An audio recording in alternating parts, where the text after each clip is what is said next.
Thank you, brother.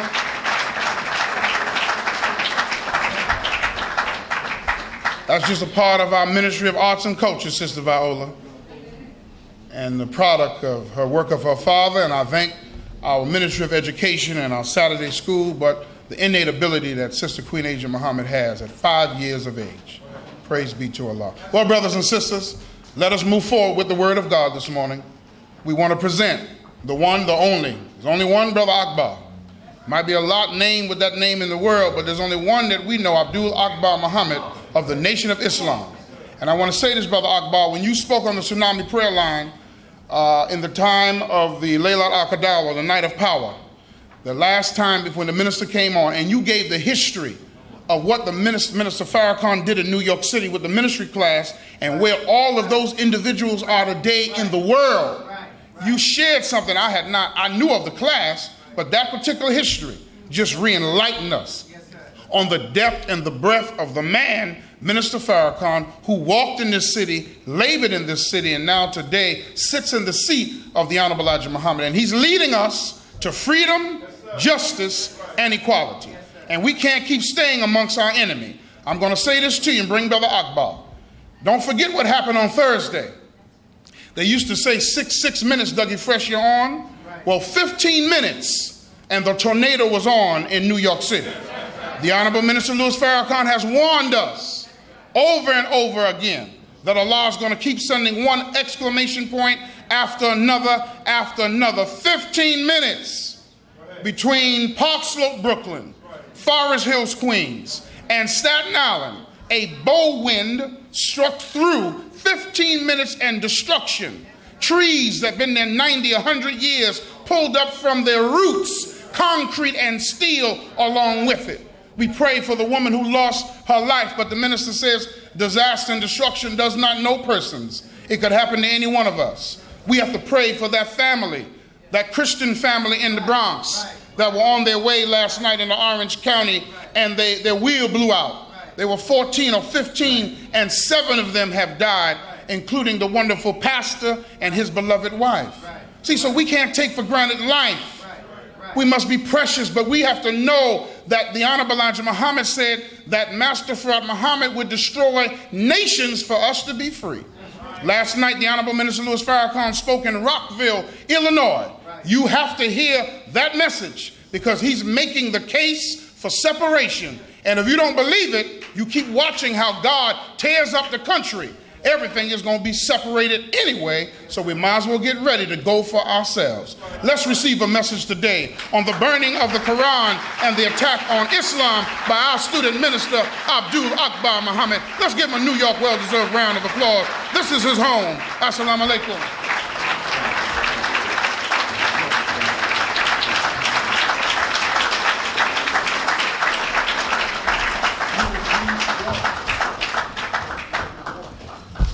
In the name of Allah, the Beneficent, the Merciful, I bear witness there is no God but Allah, and I bear witness that Muhammad is the messenger of God. I greet you in peace. Assalamu alaikum.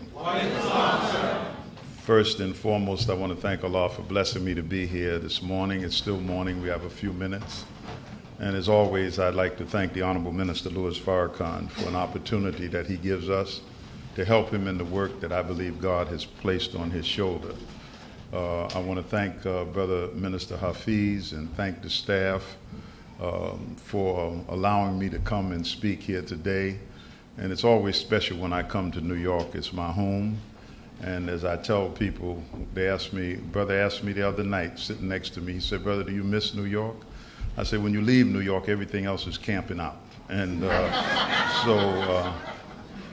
but it's a city that's culturally rich. It's a city that has a history of struggle. And, you know, as a brother was driving me, where's Brother Howard? Is Brother Howard here?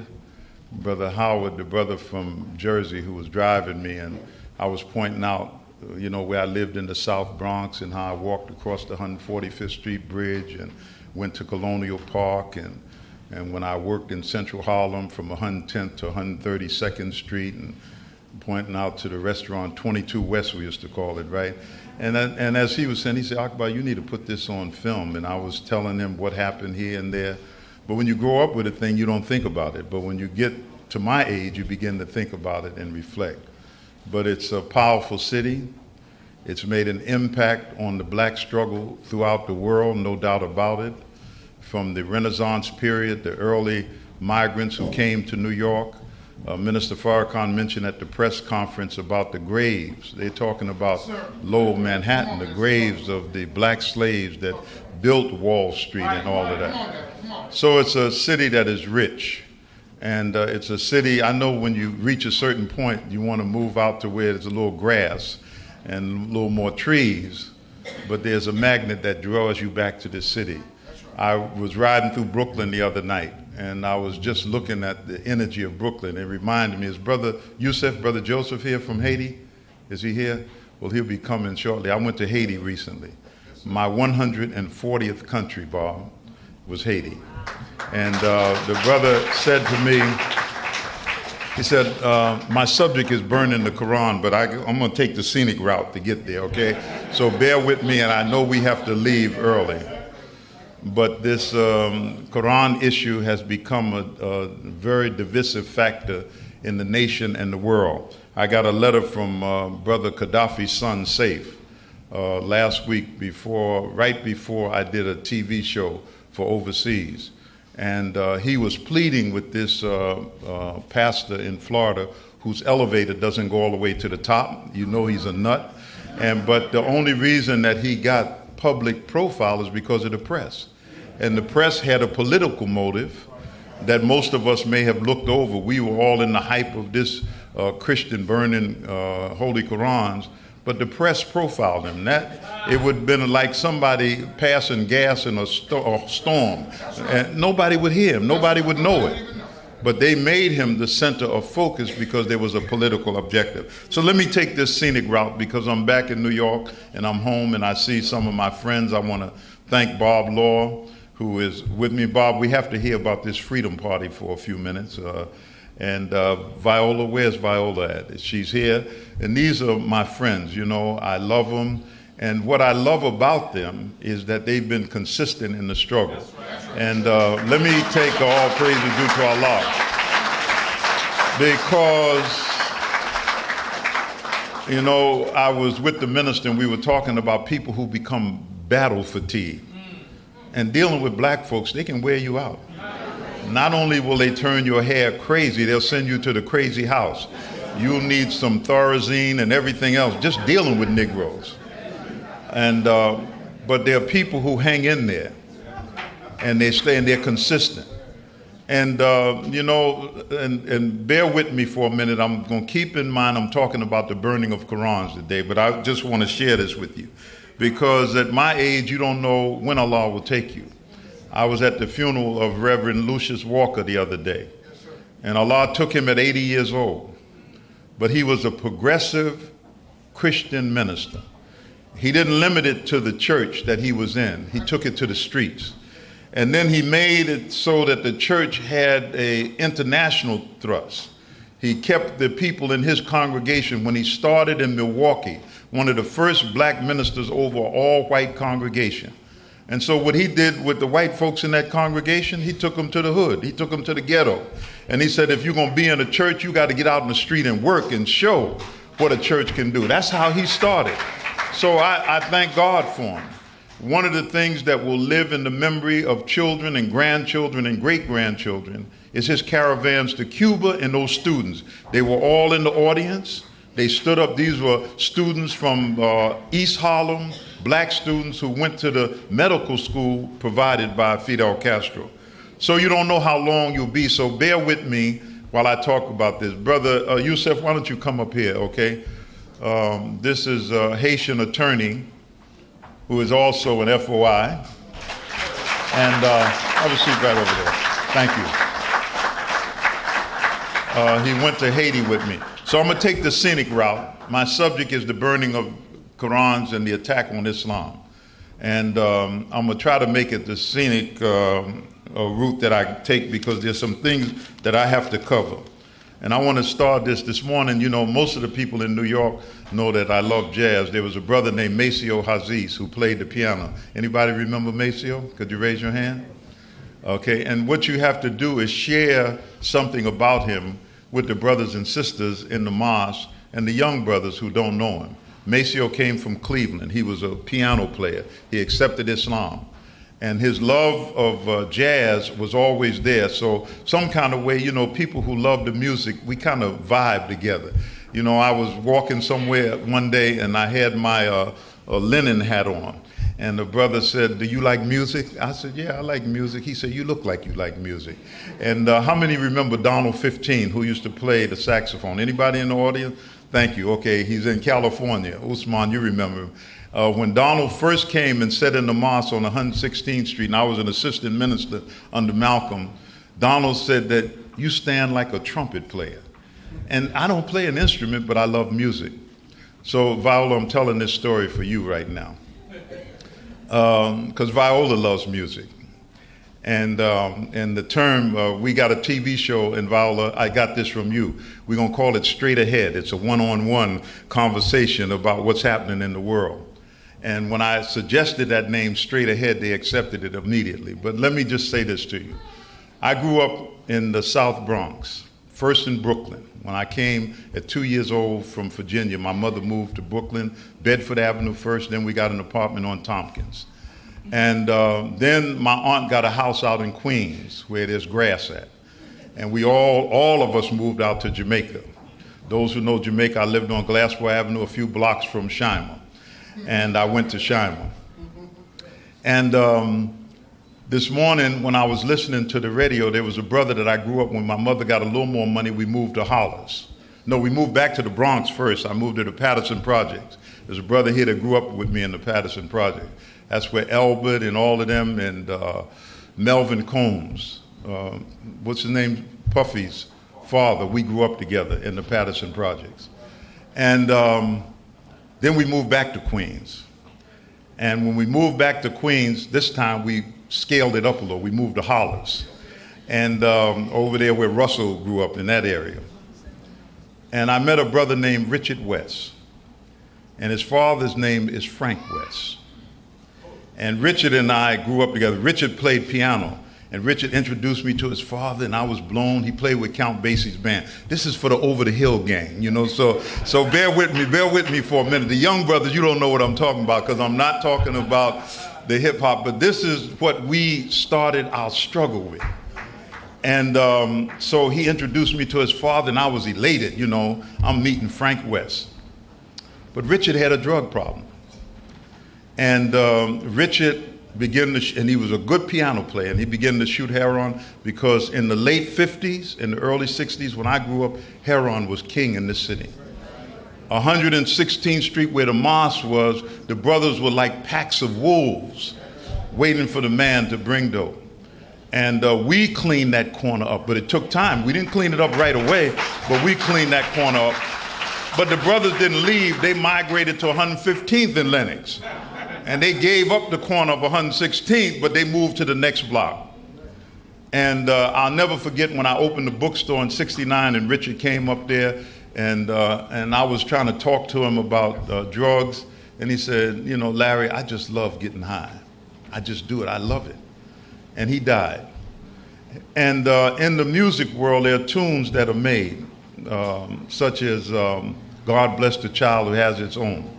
And when drugs dominate your life, then the music that you sing or the music that you produce is centered around drugs. Art Blakey, Abdullah Bohannon, most of you didn't know that Art Blakey, the drummer, was a Muslim, okay? And but he was a drug addict. And everybody that came through his school ended up using heroin for some reason or another. But when they made music, and Viola, this is why I thought about you this morning and your commitment, is that God bless the child that has its own. You know, was Billie Holiday really singing about God bless the child that got his own bag of heroin? Good morning, heartaches. There I go again. You know, you're my joy and my pain. Was she singing about what heroin had did to her life? And she was expressing it in the song. And then even I interviewed on my show, and I want to make sure that I give out everybody a card. I have a radio show, and St. Louis, and it plays across the country on internet. But I interviewed Kenny Gamble last Monday. Beautiful interview with him. And the interview with Ilyasah Shabazz, I hope they have the tape ready today, the CD. I asked them to make up copies. An excellent interview. And not because Akbar did it, it was just a good interview. And I told Kenny Gamble that some people interview you, but they interview themselves. They talk too much. Jesse Jackson, when he had his TV show, he'd have a guest on there, but he really did all the talking and then ask the guest one or two questions. I love you, Jesse, but it's the truth, okay? Let me just finish this point. So, Kenny Gamble wrote a tune called Me and Mrs. Jones. Now, a lot of people, you know, in New York, we say he got a Jones. You remember that, right? This is for the Over the Hill gang. Bear with us, young brothers. I just want to give you some of this history, okay? But so when he made that tune, it was like Billy Paul was singing about a habit that he had, but Kenny gave me the origin of how he wrote the tune. And it was very creative. He used to see this man get out of his car, come into a restaurant, have coffee, and a woman would come, a young, beautiful woman, and they would sit there and drink coffee and talk. And when they left, she would get in her car, he would get in there, and this went on. And Kenny and Leon Huff, if you know that name, they used to look at it. And they went up to the studio, and they wrote Me and Mrs. Jones, and that tune became a hit throughout the world. They play it on strings and everything else. So there are creative juices to their music. He did Family Reunion, and he said that he was in the studio, and he had to use the restroom. And it was this brother in the lobby trying to see him. As everybody comes up there, they got a hit. And he said, Mr. Gamble, I just came from my family reunion. You got to hear this tune. And he went back in the studio, and in 20 minutes, he wrote Family Reunion that the OJs sung, and everybody played it at their reunion. Now, I'm saying this to say that there are creative juices that we had, and time is so short. When you get 70, you realize how time is short. When I went to that funeral, I thought about people who are activists, people who are not just satisfied. Brother Hafiz, you know, Allah has blessed you in this city. When you did Brother Bradford's funeral, I felt good about you as a brother and a minister and a representative of this cause. But people are not satisfied with just their group. You got to reach outside of it. I was talking to the believers in Brooklyn last night, even fishing. When I came up under Captain Shaw, we had to bring someone to the mosque. We didn't leave the mosque. All of those in here, you know, the Shaw would say, where's your guest? But we had to do it scientifically. That was then, but what do you do now? Do you just bring yourself? Do you Twitter somebody? Do you go on your Facebook and tell who's speaking, come out? How do you go after the people that you bring out? And it's not bringing them out because there's a spiritual void in their life. Most people go to church, they go to a mosque or a masjid, they got some kind of spiritual quality in their life, but it's the conscious movement that is most important. Right. That you bring them to a level of consciousness, and in that consciousness, they must grow. They must be committed to something. They must be on a road somewhere. I said on the Ramadan prayer line, if you don't know where you're going, any road will do. Just get on any road. You don't know where you're going. But if you grounded and you got something at the center of your life that you want to accomplish for your people, then you have a direction in your life, which is most important. We found it as young brothers, we found it in the nation because we couldn't fight the forces of the world, smoking dope, drinking wine, abusing our women, no jobs, hanging out in the street, got a pistol in our pocket, trying to be something that we were not. And so we found some guidance within what Malcolm at that time was teaching. And we didn't come to Malcolm say that I don't know God, I got a spiritual void in my life. We came because there was a struggle in the world for the black man to rectify himself after suffering at the hands of white folk.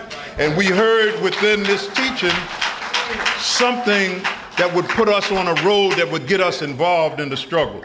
Last week I was in Mississippi with Chokwe. And he had a big rally for the Scott sisters. And I said, I'm a New Yorker.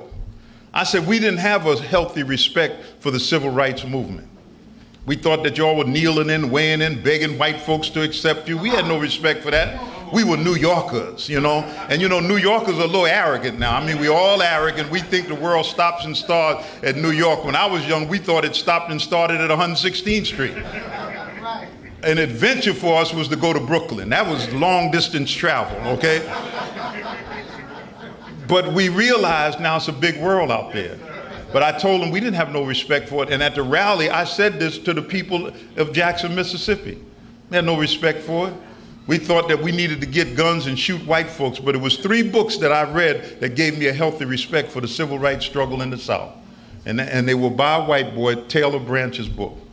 And if you read them, his middle book got a large section about Islam and the Nation of Islam that most of us know nothing about. But he gave me a respect for what the people in the South were struggling with.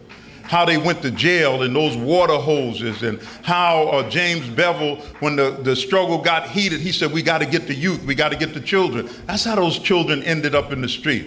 But they sit down and they plan. They had differences with each other. And Bob and Viola, I'm saying this, I'm talking to both of you because you had the tenacity, the strength to build coalitions even when you disagree. And one thing I can say about Viola, when she disagrees with you, she disagrees. She don't hide it. She don't sugarcoat it. She said, I don't agree with that, brother. And I'm not with that. I'm not with that proposition. But I don't take my marbles and go home and say later for Viola, I need to put her in a hijab. I'm going to make her a Muslim. But if I know that she's conscious and she wants to be involved in this struggle for our people, then I got to work with it, because all of your plans don't go through all the time. So what you have to be strong enough to say is that there's many roads to the liberation struggle. And what does the struggle mean for you? You know, I had a beautiful 30 days of Ramadan. And I was telling the believers, I don't know what city I was in, but how we fasted during December. The Honorable Elijah Muhammad gave us that to us. And some brothers who say, I'm with the Honorable Elijah Muhammad, I fast through December, later for the Muslim world. See, it shows you, number one, you don't know what you're doing, and you don't want to grow. You want to stay stuck on stupid or stuck in yesterday under the guise that I'm holding on to the Honorable Elijah Muhammad's teaching.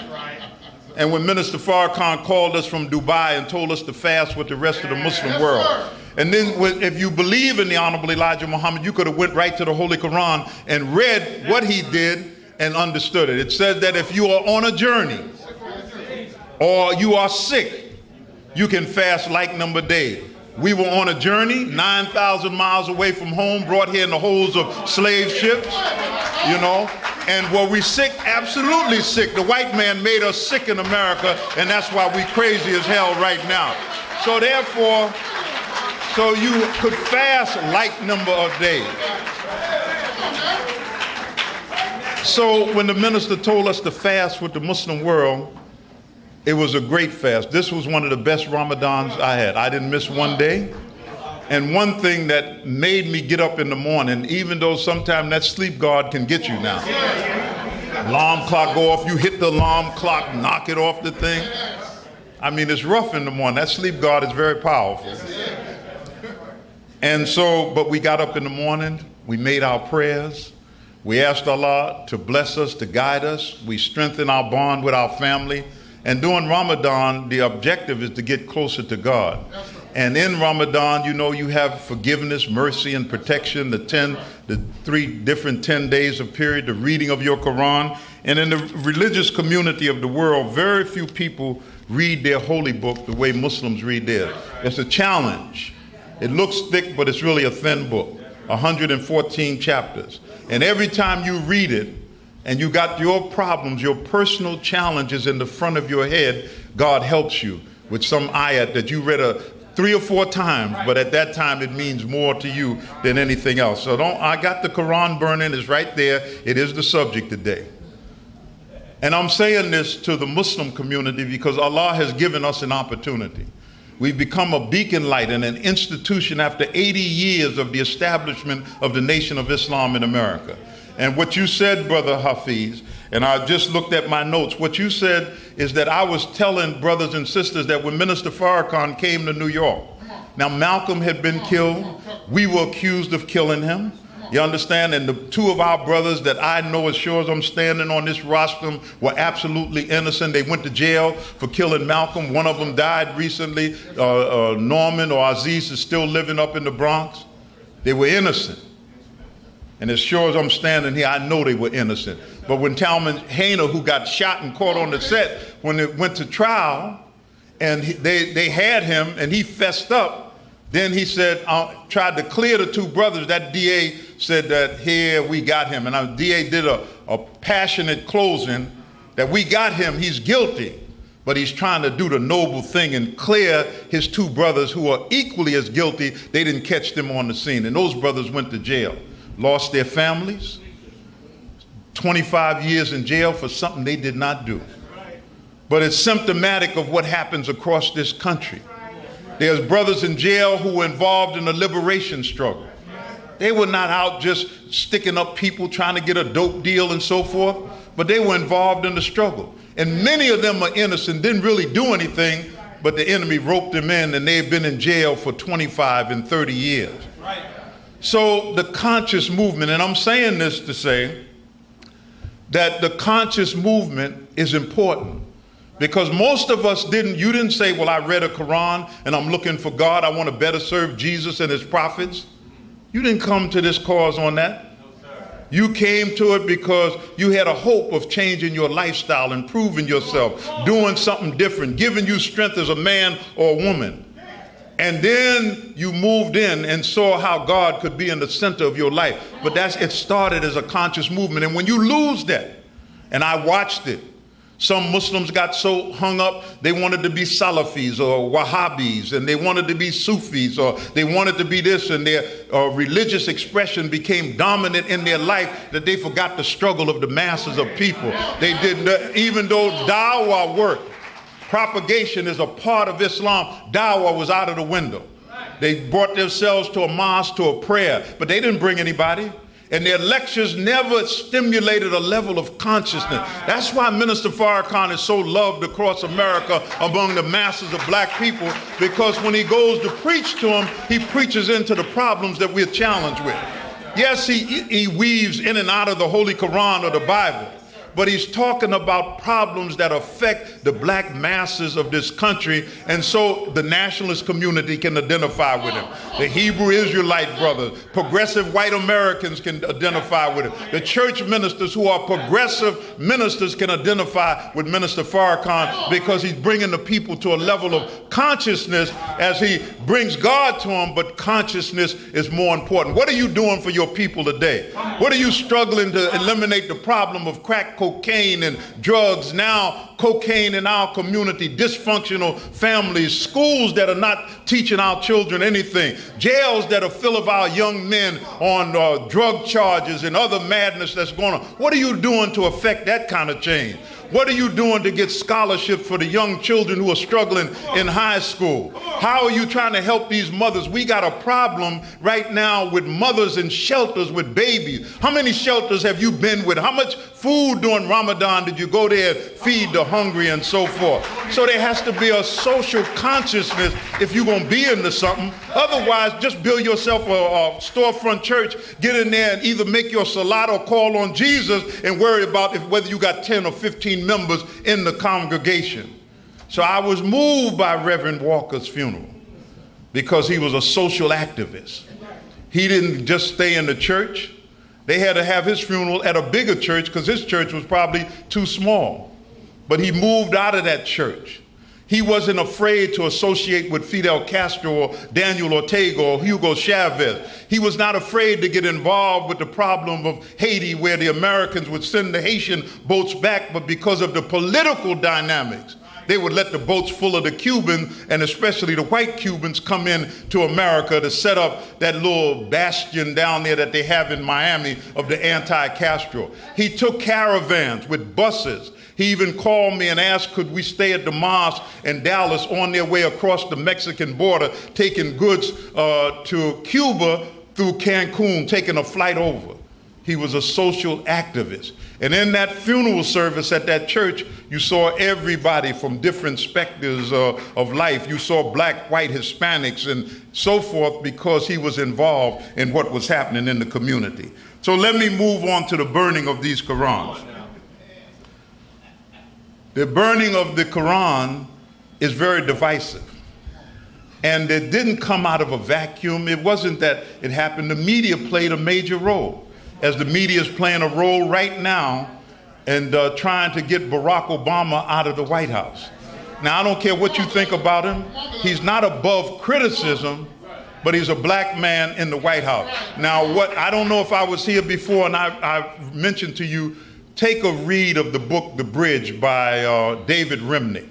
Okay, it's on the stand. Go it. It's about Barack Obama and the black community. And if you saw the news clips last night when he spoke at the Congressional Black Caucus and he walked across that stage, he's a black man. He didn't tighten his gait up and he walks like a black man. So, I mean, however you want to deal with him, he's not an angel. He didn't descend from heaven with a halo on and got all of the answers. But he's a black man in that White House. Excuse this expression, sisters and brothers.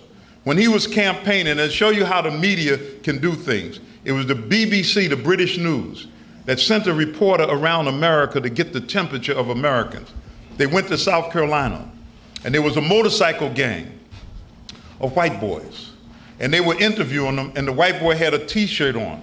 It said the N-word. I'm gonna say it so I can get the impact. Nigga, please. It's a White House. And so now the press could have blown that up. The British press was showing the sentiment of white people in America. So this Tea Party and the few Negroes that joined the Tea Party, they look like a fly in buttermilk, okay? But at the core of the Tea Party, and if the name that they took, the Tea Party, that was the revolution against Britain. There's a revolution because the White House is occupied by a black man who is conscious, not dead. He may be controlled by a lot of forces around him, but he's a conscious black man. You say, well, Akbar, how do you know he's conscious? You couldn't sit in a church 19 years under Jeremiah Wright and not conscious. You could not, he said the book that had the greatest impact on him was the autobiography of Malcolm X. And all of you know him, that he evidently studied the films of Malcolm and he kept looking at him. He teaches like Malcolm. He uses his finger like Malcolm. And it should have been a signal to all of you when he said, you've been bamboozled. That's straight from Malcolm. So he's a black man in the White House and they want to get him out. So they're not interested in burning Qurans. To show a picture that Islam is from the devil and to do all of that, that's the media dividing America. Now, the Time magazine did a poll 3 weeks ago. Remember they had the crescent on the front of the Time magazine and a star? It was almost like our blackboard. And in the poll, they said that 24% of the American people believe that Barack Obama is a Muslim. How many, could you raise your hand if you were polled? How many in here were polled that they came to you and asked you that question? Raise your hand, were you polled? I'm hunting for some black folks who were polled. Did you get a phone call? This is Time magazine. We're taking a poll whether you think that Barack Obama is a Muslim or not. No. Now, if you ask the question, as can somebody help me who follows Hollywood? Tony Curtis was married to, Bob, you old enough. Who was it? No. Tony Curtis's first wife. Lee what? Okay. And Tony Curtis, this you got to be the Over the Hill gang now. Tony Curtis had a daughter. Janet Lee. Thank you. Janet Lee is Tony Curtis, and Deborah Carr was her name? Okay. She's an actress. Thank you, sister. She was on television the last couple of days, and they asked her this question. They said, you act so natural. You are such a natural actress. And she said, well, it's in my DNA. I just can't help it. Now let's translate that. Barack Obama's father, who was a Luo, there's two tribes in Kenya, the dominant tribes is Kikuyu, who Jomo Kenyatta was a Kikuyu when Kenya became independent in '63, and we lived through this period. I was in the mosque. It was an exciting period for it. Jomo Kenyatta was on the front of the Muhammad Speaks, you know, Uhuru, and Kenya, the Mau Maus, who the British took a movie, a film, and especially in the late 50s, when we used to go to the movie bar, remember they have the newsreels in between the two pictures? We saw two pictures at that time. You understand that we would go see the cowboy flicks, but in between they had a newsreel. And the newsreel pictured Kenya These bloodthirsty, oath-taking Mau-Maus who are killing white folks. And you sit there and then they take oaths and they're from the Kikuyu tribe. Now, we didn't even understand it was a liberation struggle going on. So these two tribes, let me fast forward this. These two tribes, the Kikuyu and the Luo, are the dominant tribes. Thank you. I'm gonna make this point. And so Barack Obama's grandfather, for some reason, had to go to, not his father's grandfather had to go to Tanzania. He went to Tanzania, he went to Zanzibar. He got converted to Islam, he brought it back, and within his group of Luos who lived in the western part of Kenya, they became Muslims. And then Barack's father became a Muslim, and what happened was that independence was on the horizon. Some of you remember Tom Mboya. Tom Mboya was a Luo, he was killed. And there was this clash between the Kikuyu and the Luo, and so they had now independence was coming, but they didn't have the capacity to run a government. So they had to send young students, and I'm saying this to our young brothers, you gotta train for the future. And the older brothers, you gotta encourage them. You gotta push them, push the brothers and sisters, because there has to be continuity. You can't have a strong leader at the center, he leaves and the whole operation falls apart because you didn't encourage young people to keep going. So they had to send students away. The Kennedy family, now Kennedy is in office when all of this is going on. The Kennedy family saw that they were going to Moscow and they were going to Uganda because Milton Obote was the president who was a socialist, and they had Makerere University there. And so they wanted to get them to America, so the Kennedy family sponsored a plane. 100 students were put in. In that plane was Barack Obama's father.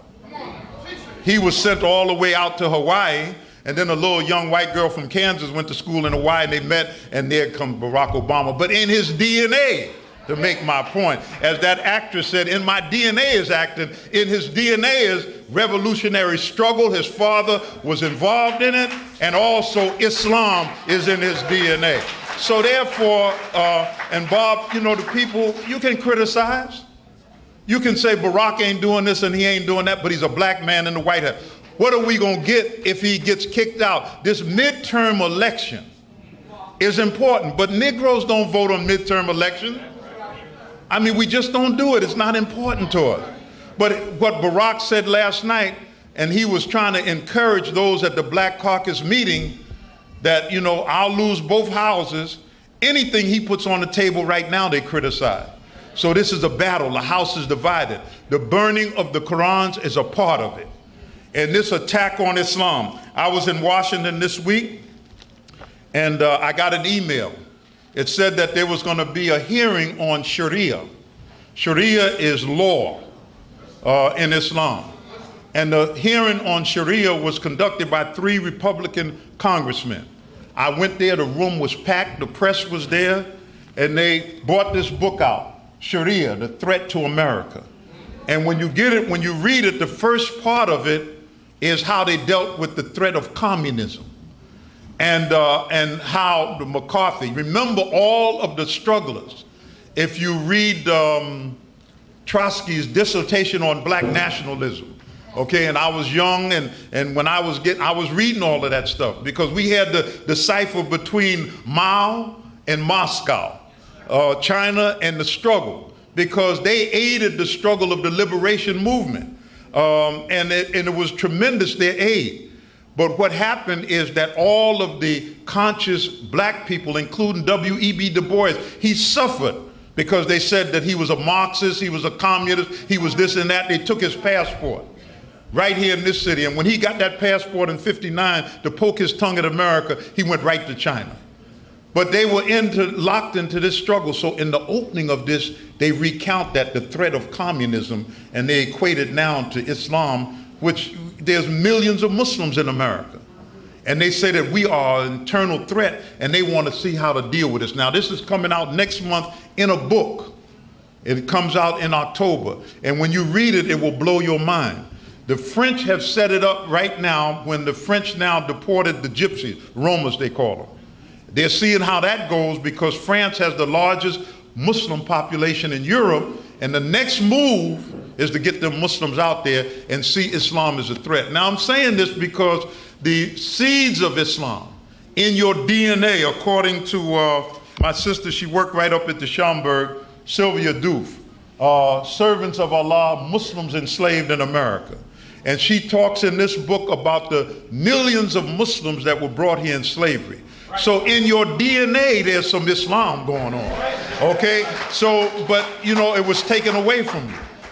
But it was like the brother I starred with, Richard West, he said, I just love shooting dope. But when he started shooting drugs, being that it was drugs in his family, it was like something he was looking for all of his life. So when you hear Islam, that's why I don't care how bad we treat you. I don't care what we do. You don't seem to hold on. It's in your system. You can't shake it. You can't say, I'm sick of them Muslim down at the mosque or the masjid. I'm sick of them. I'm going to go back to being a Christian, not you. You find something in between. You know, you may not be a practicing Muslim, but if I ask you, what's your real, I'm a Muslim. And you ain't prayed and been drinking wine, smoking a couple of joints, but you still a Muslim because there's something in your DNA that's holding you right there. Let me finish this. Politics is the main thing. This preacher, what's his name? Jones, Terry Jones. Now, why would he get worldwide publicity? Because the media wants that.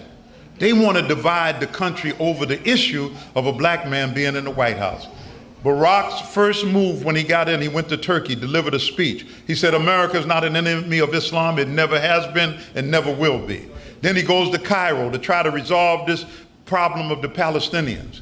In a book that's out now that I reviewed for this overseas TV show, it's called The Empire Has No Clothes. It's by an author named Dr. Ivan Elan. And in it, he talks about 700 plus US bases throughout the world. That America has become, it wants to be an empire now and control every country in the world as an empire. And that's what America's moving with. But the challenge for America to do it is the Islamic world, 1.6 billion people. So they got to deal with the Islamic world. And the way you deal with it is not attack it, you got to divide it. And it comes from Richard Pipes, the father of Daniel Pipes. Anybody in the audience know Daniel Pipes? Raise your hand if you know him. A fierce Islamic hater out of Philadelphia. Now his father was Richard Pipes. And his father is the one that, how do we dismantle the Soviet Union? How do we do it? If you keep attacking them from the outside, it welds them together. And being that they were not colonial powers and oppressed the people of the third world, they got an in with those people, and those people will rally around them.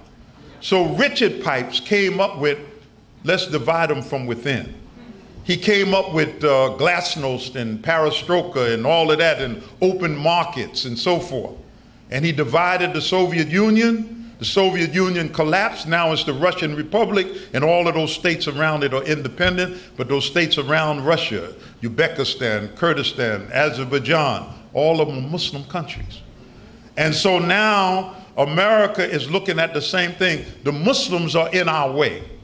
And the Muslims are in our way because they got a spiritual base based on the revelation of the Quran 1,400 years ago. You are a part of that world. Don't say, well, that's them Arabs and them Indians, Indo-Pakistanis and those Malaysians. You are Muslim. And there's certain aspects of the faith that you got to know. You can't make an excuse. I'm a nation of Islam. We don't have to know all of that. You're a Muslim. You have to know it. And if you think that your way is right and you're going to teach them something, then you got to know what they know in order to teach them. But if you don't know nothing, you can't teach them nothing. So their deal was, how do we deal with these Muslims? This meeting right here in Washington by these Republican congressmen is what they're thinking of how to deal with us. A man stood up, and I raised my hand first. That man would not call on me because I wanted to know, where are your scholars that you got for this? A man stood up. Two parts of it. A man stood up and asked him a question. Did you get Muslim scholars to help you with this book, with this document? And the man said, no, we got ex-Muslims, those who have denounced Islam, like Ayan Hershey Ali. She has, how many know that name? Anybody in the audience know that name? She's a Somalian Muslim woman. She got a book, the first book she wrote, I think is called Infidel. The second one is called Nomad. It's out on the market now. Go in Borders and sit down and just read the first section when she went to London when her father was dying. She's the one that got on television here 3 weeks ago and said not only should Muslims leave their country, they should leave their God back there. And she said Muslims should accept Christianity.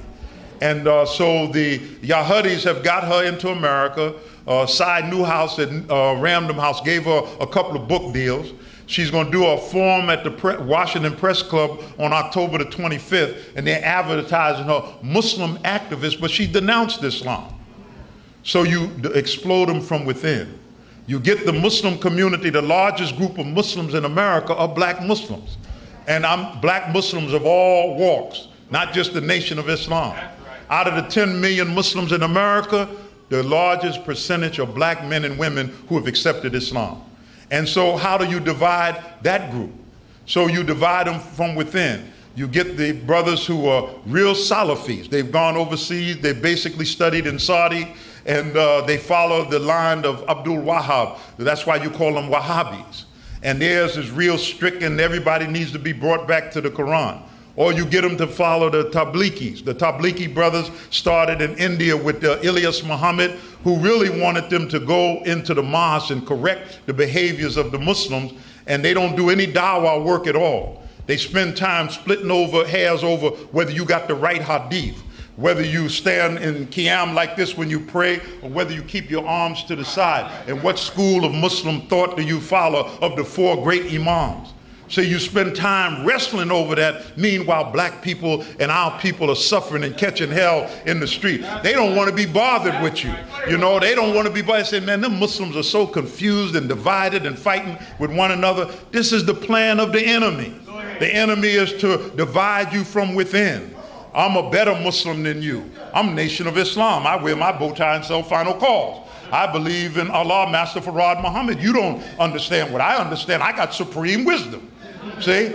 And you start and you divide it from the other Muslims, you know, and they say we follow the Sunnah of Prophet Muhammad, peace be upon him, you know, and you become divided with one another. They say they did not become divided until knowledge came for them. And then as you started in this movement was the salvation of your people to bring you to a level of consciousness. Now your consciousness is all centered around what you know of your Islamic faith and who is the better. You divided with the 5%ers. The 5%ers got a problem with Akbar. I love you as brothers, but I'm not going to lie to you and make it something that it's not. I don't care how you slice that cake. I know the oranges. I know how you got started. I know your root. So I'm not going to try to make it something that it's not. You got to deal with it as it is. So then you got the Moorish Science brothers. They say, well, Noble Jew Ali was before Elijah Muhammad, and he went to Morocco, and he brought us back Islam, and here's his Quran. So in the prisons, they know how to work you real good. When you go in, you declare where you are, brothers or sisters. If you're a Sunni Muslim with Imam Muhammad, you go to prayer here. If you're this kind of Muslim, you go to prayer there. If you're a Shiite, you go to prayer there. They don't let you intermingle, especially in the state of New York, keeping you divided and dividing you from within. And as long as they can keep that going, we can never move as a people with what brought us to a level of consciousness. So the burning of the Quran and this fight against Islam, the demonstration on the 11th downtown, the numbers of people who came out who were for the building of the mosque was greater than the number of people who demonstrated against it. We got to realize, and I want to say this, Maceo Haziz introduced me because Maceo loved Arabic. I mean, Arabic, he said, took the place of him not playing jazz every week. But he loved Arabic. And he introduced me to Imam Abdul Rauf on 72nd Street. Imam Abdul Rauf is the father of Faisal Abdul Rauf. And if you get and we became good friends. My first Islamic learning and teaching about certain aspects of Islam in the Muslim world came from Abdul Rauf. If you look at his book, Bilal, he'll say that I wrote this book because a good friend of mine, Kareem Abdelaziz, he was talking about me, encouraged me to write a book on Bilal because when Imam Muhammad came in, he called us Bilalians. The Muslim world had a problem with that, but that's what he called us. So we were studying the life of Bilal. And it had good roots because it was talking about the call of the prayer. The last one to call the Muslim world back to prayer comes from a black man. Call them back to the right way. So this struggle downtown is more than building a mosque. It's number one, to make him compromise. Faisal Abdul Rauf is a good brother. He's a Sufi brother. And he's reached out. He's got more white Muslims down there probably than any mosque in this city. And because he's a Sufi, and if you know anything about Sufis, that's another subject for another time, they're reaching out to people. But look how they've drawn the battle line. They took a local building of a mosque 2 blocks from Ground Zero, and please don't use Ground Zero mosque. That's the white man's terminology, or the enemy's terminology, Ground Zero mosque. There's no such thing as a Ground Zero mosque. But look how he keeps repeating it, and then we start saying it. But it's become a national issue first. Now it's an international issue in every corner of the world. And the Muslims outside are telling Faisal Abdul Rauf, hold your position. Don't give up your position. And he's saying everything is on the table. And then you have somebody like a Donald Trump stepping in, I'll pay for it. You got people ready, just move the mosque. So when you capitulate to that, this is a part of the war against a force that America says will consume it or destroy it, and you cannot bow down to it. The important part, let me close this out. The important part is us not to be divided. And this is most important. If I can say anything as Akbar Muhammad, my experience and my work with Minister Farrakhan, we cannot be divided. Don't get into things. Sometimes people have their position and they want to bait you. As I told a group of imams in Florida, I said the Muslims in the Nation of Islam under Minister Farrakhan, they're anxious to learn aspects of the faith. But if you are arrogant and you want to go down and talk down on, oh brother, you don't know that position of prayer? That's qiyam. You need to be in sajda. Astaghfirullah. See, if you got that kind of attitude, these brothers and sisters will say later for you. And if you get too smart, they'll want to punch you in your mouth. See? So if they're willing to learn aspects of the faith that you may know, because you spent time while we were redeeming people out of the ghetto and going into the hood, you were spending time studying your hadith and your Quran and your Arabic while we were in the streets, in the trenches, battling for the lives of our people, and you were studying Islam. And now that we want to learn certain aspects of it, you're going to be arrogant? No, it don't work like that. Allah will not bless you. See, and you can tell the Muslim he walks the earth in humility. The most important thing is our unity. Let us not be divided. You got to be able to work with people. They don't agree. You got to learn Viola, what an internal contradiction is. Okay, you gotta be able to work that. Bob, we got to be able to disagree, but we don't call each other for 3 weeks. I disagree with Bob. I don't like his position. But what we got to say is that, can we adjust that? How can we work it together?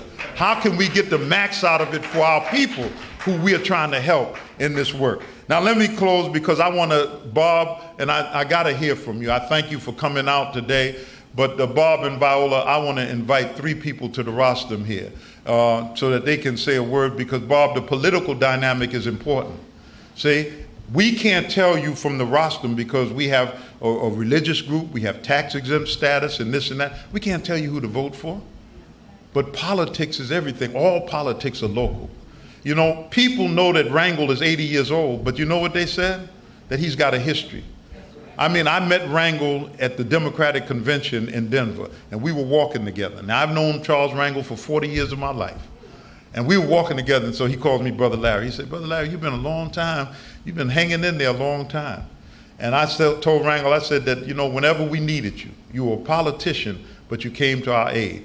It took him a lot to get to that Million Man March because they were on him. They didn't want him. The New York Jews did not want him to speak, but he made a conscious decision that my people, even though they supplied me with a lot of money in this, my people are more important because that's what I came to serve. You can't go back to the history of him and Adam Clayton Powell and try to bring that up today, but the people of Harlem spoke clearly that these folks are on you, trying to break you and trying to destroy your legacy. And even though, you know, it's time to pass it on to a young brother, we're going to show them that we will not stand by and allow them to do it to you. So the people turned out. Politics is important. It's important for rules and regulation that govern your society. In Islam, we don't have the separation of this church and the state. That doesn't exist in Islam. Because if you go to each Muslim country, go to Egypt. Egypt is a secular society, so they say, but their constitution is based on the Holy Quran. Go to Libya, their constitution is based on the Holy Quran. There's aspects of it. So politics and who governs you is important. You can say, I don't vote, I don't get involved in that. Then you give your power over to somebody who don't give a damn about you, excuse the expression, and they don't report to you, they don't say nothing. So you got to be engaged. And there's nothing better than those who are organized, those who have a network, those who can turn people out to organize, to put a politician in and make that politician responsible. That's by way of introducing you, Bob Law, because you've been engaged in it for years. And God has blessed you, Bob. You look good for your age. He's my senior by just a couple of years, and he thinks that he got to tell me what to do. But he said, respect me, Akbar, I'm your senior. But he's my brother, and what I love about him, he's clear in his analysis of things, and that's what we have to teach the young people, how to do critical thinking, how to analyze something, look at it, turn it over, and have think tanks to come up with the best solution. Bob, would you please come to the roster? Viola, could you please come up, Viola, come up. Come up, Minister, let's welcome Minister Bobby Law Muhammad.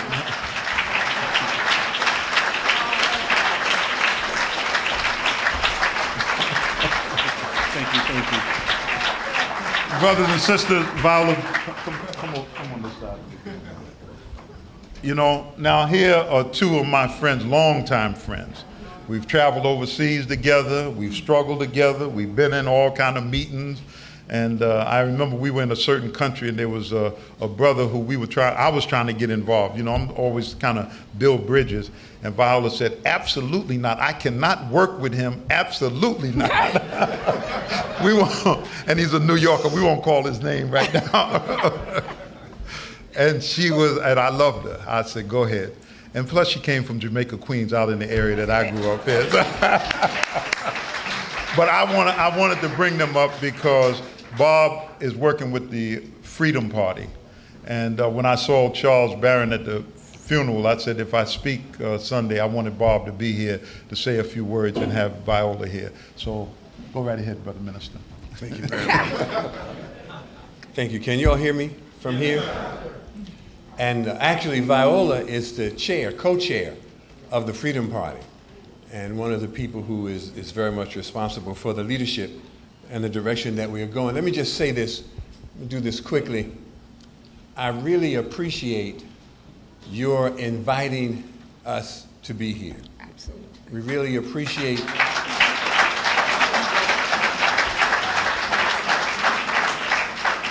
there is a bond that I have with the Nation of Islam. Yes, sir. They say it is because there's a Muslim in me. I say it is because they are the sanctified Muslims. But we really appreciate being invited. And even more than the invitation, we really appreciate the welcome that we get when we are here. We really appreciate that. Let me just tell you this very quickly, and part of the unique or special feature, significant ingredient of our relationship is that y'all know who I am. And I'm welcome among you. And y'all know that I'm the sanctified guy. And so you know that, as I've said to you on many, many times, Minister Hafiz, he's already laughing at me. You know how I come before you, and woe unto me if I don't tell you that I come in the name of Jesus. Just so you know who I am.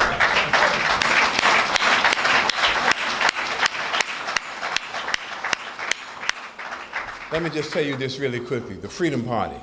One of the reasons that there is a Freedom Party is because those of us who love freedom cannot rest. Those of us who love freedom, there's a Freedom Party because those of us who love freedom are still on the journey.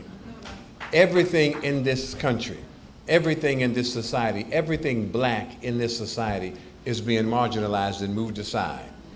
Black people are under a relentless attack. And in my church, we also believe that at one point, God will intervene and resolve everything.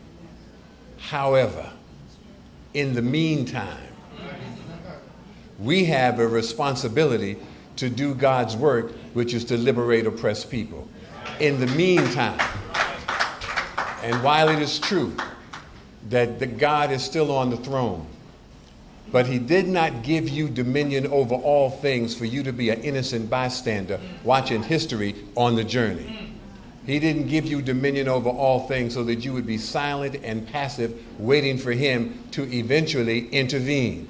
In the meantime, there is a responsibility that we have. And so when we see our people being oppressed, when we see everything black being marginalized, see, the Freedom Party, people will talk about the importance of Barack Obama and the need to support Barack Obama. But the Freedom Party is the only political organization that is actually organizing black people to begin to push back against that white aggression, which does in fact defend and support Barack Obama. It is the Freedom Party that is mobilizing people. It is the only political organization that is actually organizing people to push back against this renewed racist aggression that is based on white supremacy. That's right. We understand that it is about white supremacy. They are appealing to white folk to oppose everything that Obama does because they are not really asking white people to examine what Obama does. He's a black man. That's right. And he's in the White House. And in an anthropological, and did I say it right? In an anthropological sense, America is a tribe. That's right. And it is a white tribe. And it has a black leader of the white tribe.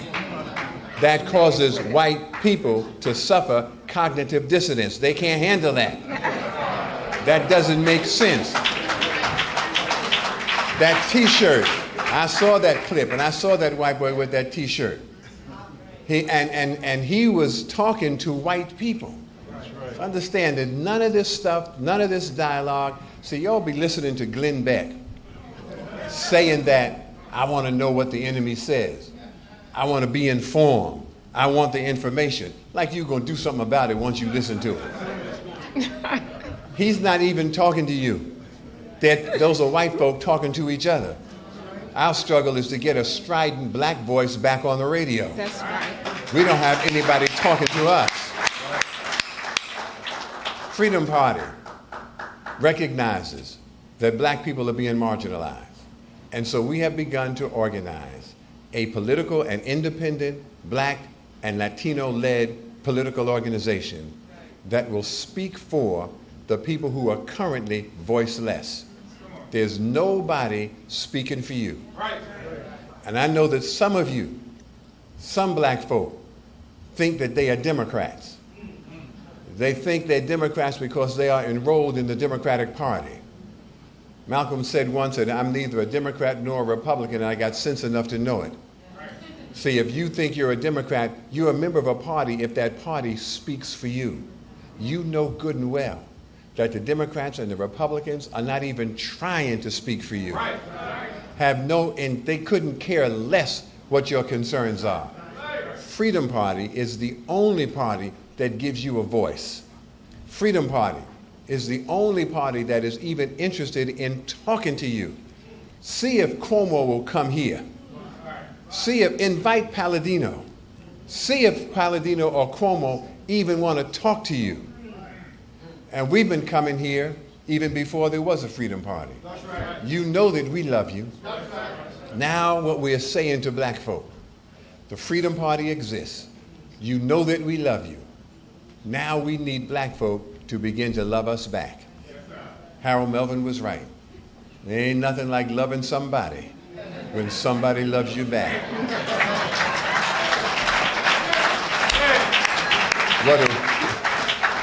What will really lift your spirit is when somebody loves you back.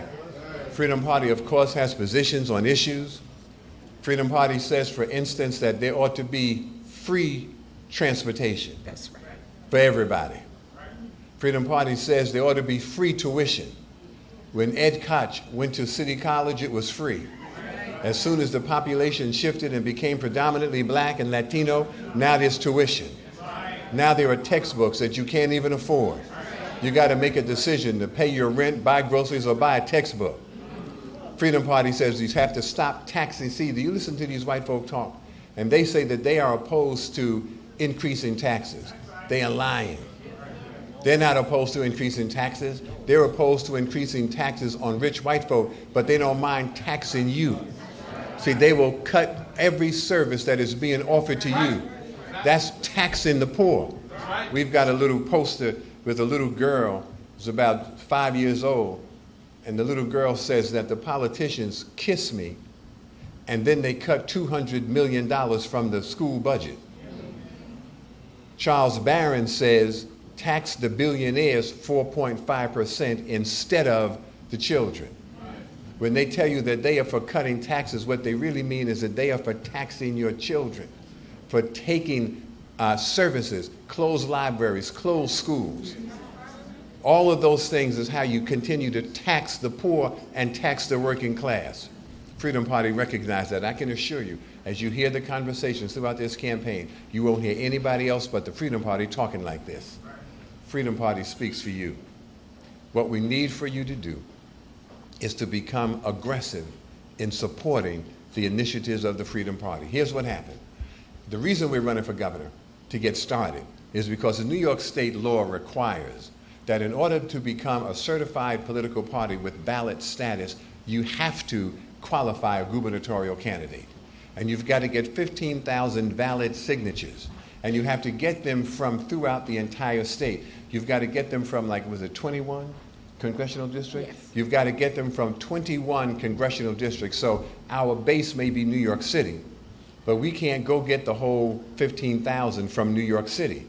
We have to get them from throughout the state. And you've got to get at least 100 signatures from each of those congressional districts. We got a minimum of 300 from each of those congressional districts, and in some of them we got 2,000 or 3,000. But we had to file 15,000 valid signatures. And so people were prepared to challenge us because we can't do that statewide. We don't have a statewide organization. We don't have the apparatus to go out and collect signatures all over the state. We filed 43,000 signatures. One white boy, what's his name? The councilman, Lou Fiddler, a white councilman. He said that if nobody challenges, he'll challenge us. And he said he's going to challenge us because blacks and Latinos should not be allowed to form a political organization. That's what he said. He said that blacks and Latinos don't have a right to do that because if they do it, it's race-based. And we can't have blacks and Latinos forming a political organization in this state. So he said, if nobody challenges them, I will. He said that 2 days before we filed. 2 days later, he found out that we had 43,000 signatures. He said, maybe I spoke too soon. Maybe if I challenge, I'm going to give them publicity, and that's all they really want. So he withdraws his challenge, and the Freedom Party is on the ballot in November. That was victory number one.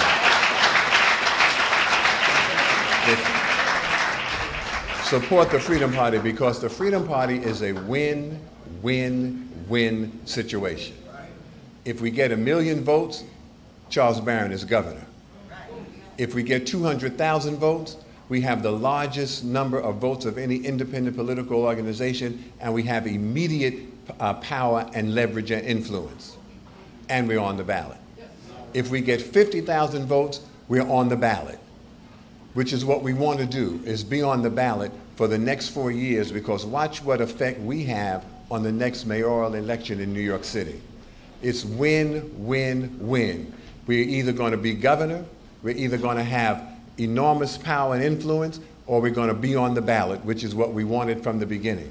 So if you support the Freedom Party, you can't lose. Right. You can't lose. All you can do is win.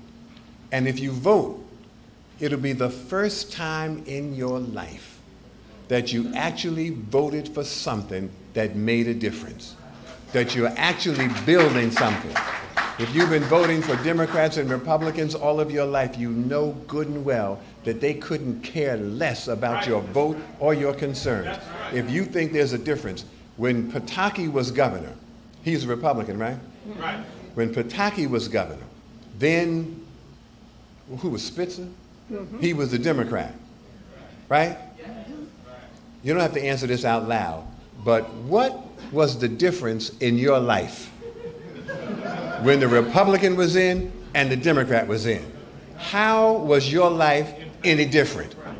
Could you actually tell when the Democrat took over from the Republican? Could you actually tell who was who? How were they different?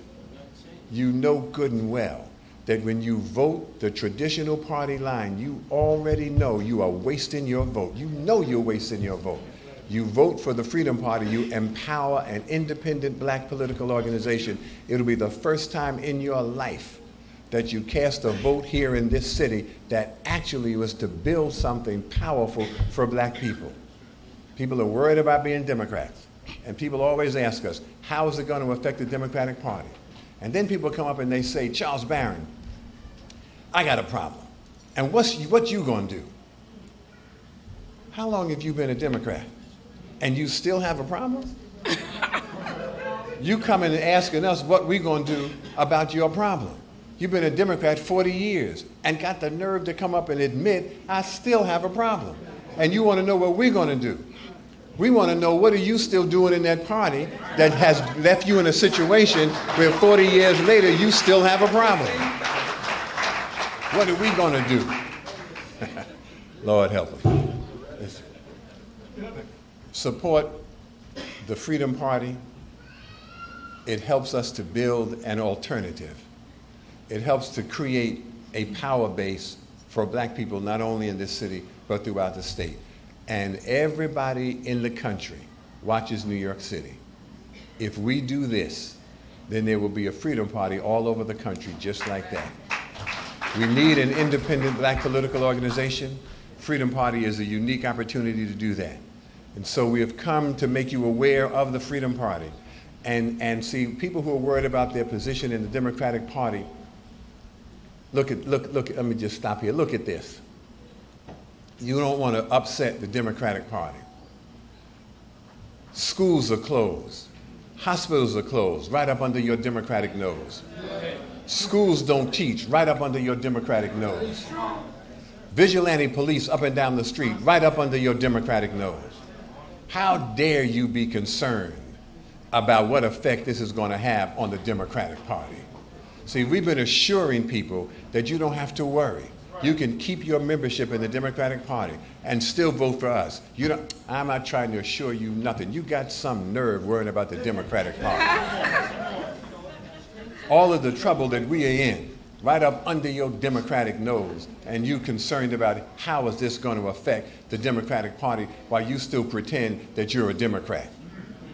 Because you registered as a Democrat and the Democrats dismiss you on a regular basis, you still running around here talking about, I'm a Democrat or I'm a Republican. Malcolm is right. You have been bamboozled. We appreciate you asking us to inviting us to be here. This is my dearest friend.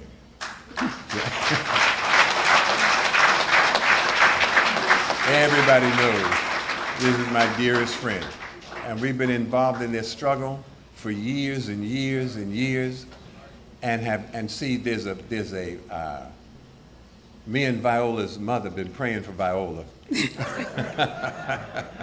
Viola's saved and don't know it. But there's a song that we sing in my church that says, I've been running for Jesus a long time, but I'm not tired yet. And in the civil rights movement, we kind of rephrased that and said, we've been running for freedom a long time, and we're not tired yet. And Viola and I have been running for freedom a long time. We're not tired yet. We're not slowing down. We're not backing up. And if you're going to be in this race, one of the best allies, partners, friends, colleagues I could possibly have is Viola Plummer. Viola Plummer.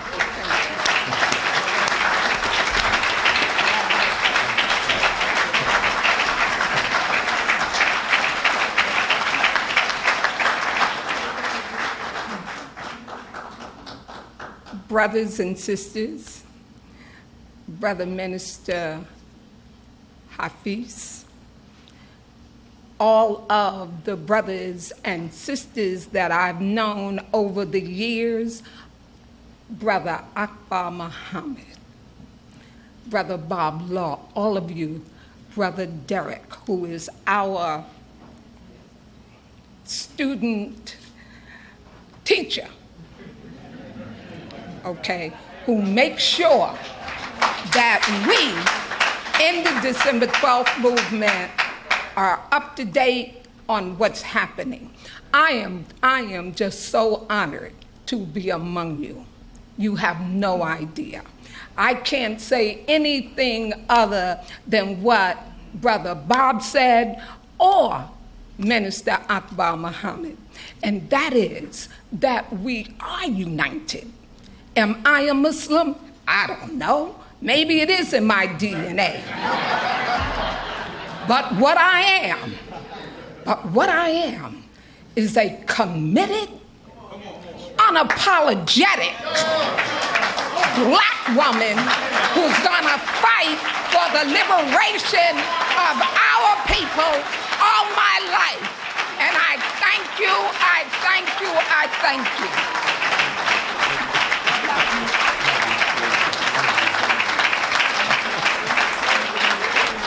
Let's hear Bob Law and Viola Plummer. Thank you very much. Thank you.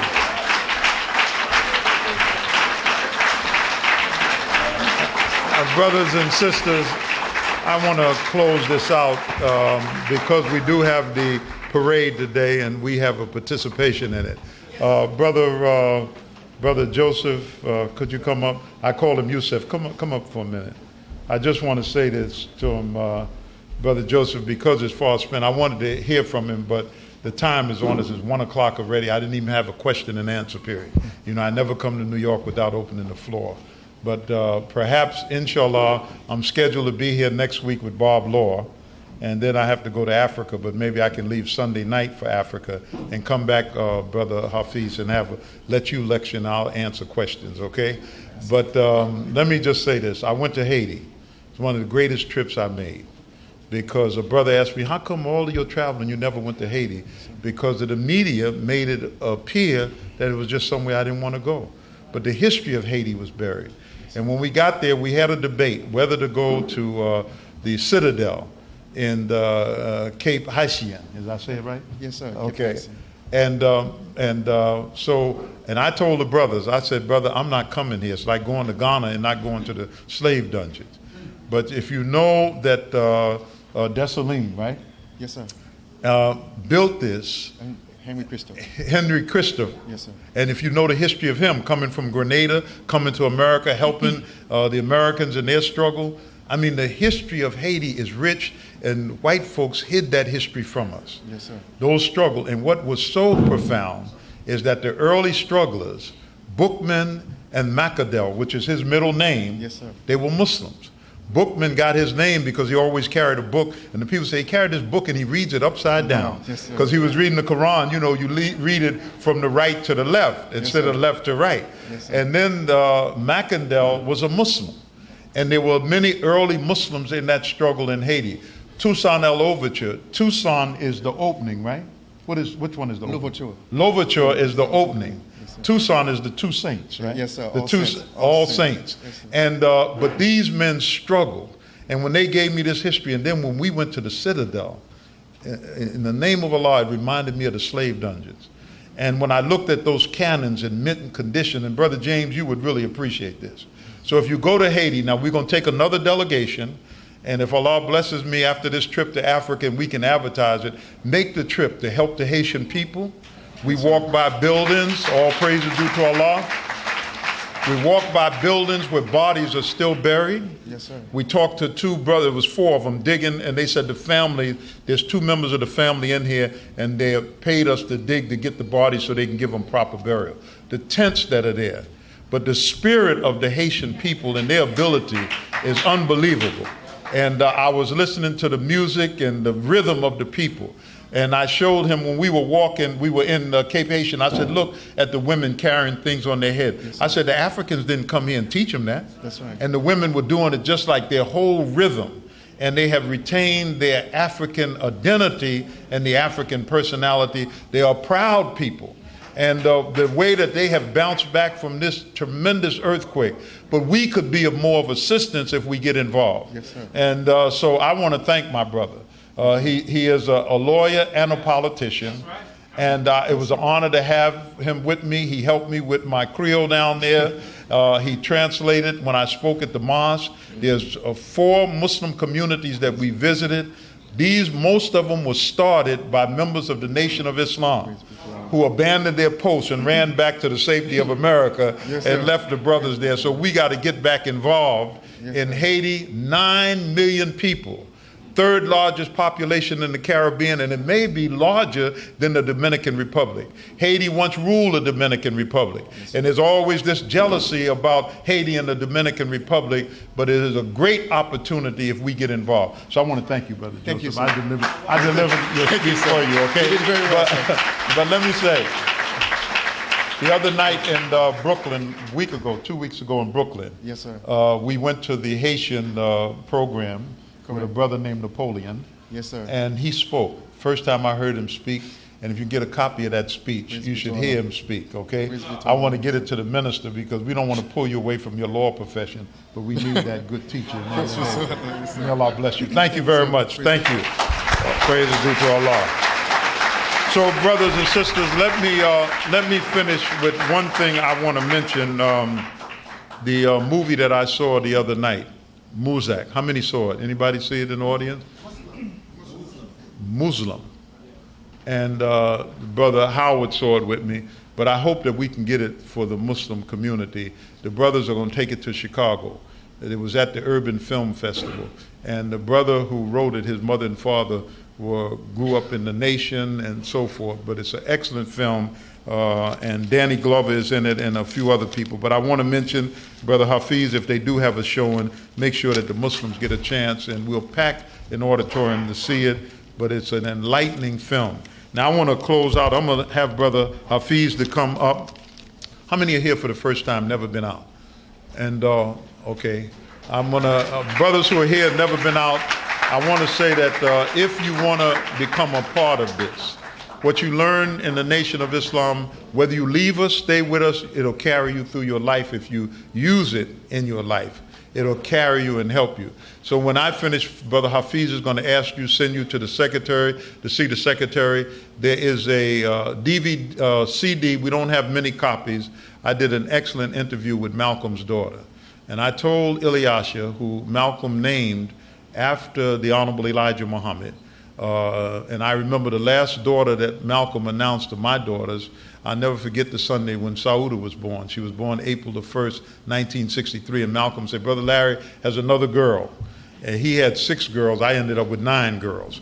But when Ilyasha was born, I remember him announcing her. And now she's a grown woman. She wrote the book Growing Up X. I had her in St. Louis, and I came to New York last week and met with her. And I said, Ilyasha, it's been a 45-year battle, a struggle. And it's time for us to heal that wound. And I pray Allah we can do it. This weekend, and she's speaking in North Carolina. She's a beautiful sister. And after I work with her, I'd like to invite her to the mosque. I took her to a mosque in St. Louis, Imam Muhammad's group, and we got together and we received her. She autographed books. And just listening to her speak, I took her to a church group, 500 people she spoke before. She did an excellent job. And so it represents something of healing a wound. And in her book, Growing Up X, how many have read the book or seen the book? Excellent book. when she describes Ramadan and so forth. And we're trying to get her, she just did a child's book on Malcolm's life, it'll be out next year. And so I hope that we can get her to come and visit the Muslim community in the Nation of Islam. But we only have 7 or 10 of the interviews I had because we ran out of tapes, but they'll be on sale on your way out. It's an interview that I conducted with her in St. Louis 2 weeks ago. And when we get more tapes, I'll have Brother Hafiz to make them available. Thank you. I thank you for being patient. I know I'm long-winded, but inshallah, if I can change my flight to Sunday night next week, I'll come back and see Brother Hafiz with his permission, of course. Thank you very much. May Allah bless you. Assalamu alaikum.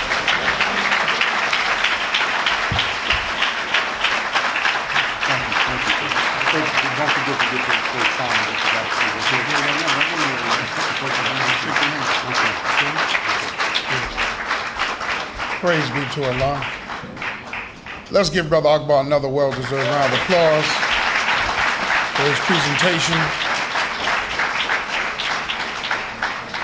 I want to say to my dear brother and friend Bob Law and my dear sister and mother Viola Plummer, we are a major part of that 43,000 signatures.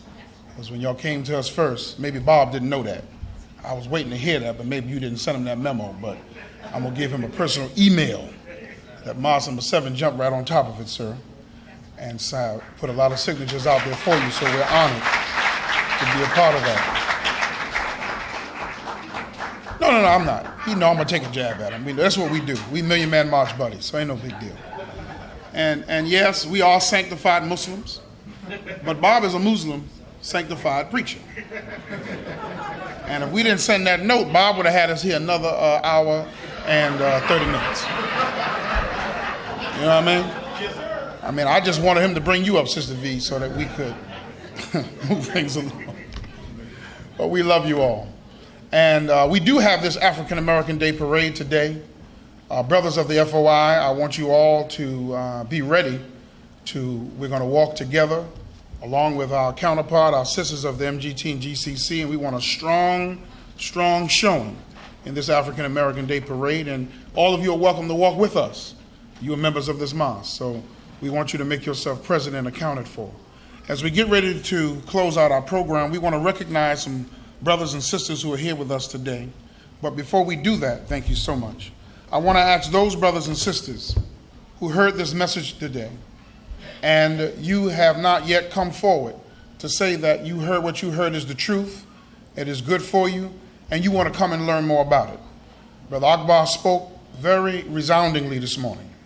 We heard the representation about the Freedom Party, of which we are that party and we back that. And we want to remind us, in the spirit of the Million Man March, the Million Family March, and the Millions More movement, it is the directive of Minister Farrakhan to set up an independent party. So this is in line with what we should be doing. So we thank Bob, we thank Sister Viola for what they are doing, and we back our brother Councilman Barron in where he's moving, and everyone that is on that ballot. That is in our best interest. Is that right? Yes, sir. All right. So now the brothers and sisters today who are visiting with us for the first time, can you please stand for us today, please? Let us recognize you as our guest. Thank you so much. Very good. Praise be to Allah. Let me just ask you a simple question. If you believe what you heard taught here today to be the truth and good for you as a person, and you would like to come back and learn more about this truth, then I want you to take the pleasure of coming down and shaking the hand of our beloved student minister, Akbar Muhammad. If you would like to do that, please come on down and give us that pleasure of doing so. Thank you so much. Thank you so much. Praise be to Allah. Praise be to Allah. Come on down and shake our beloved brother's hand. Thank you. All right.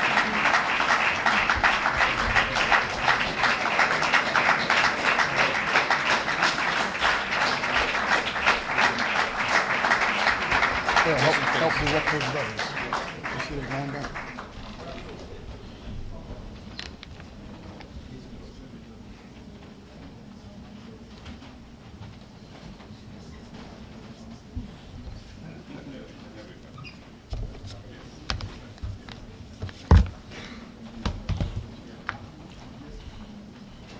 Brother Akbar, we have our sisters over here. Let's thank all of our wonderful guests this morning. Praise be to Allah.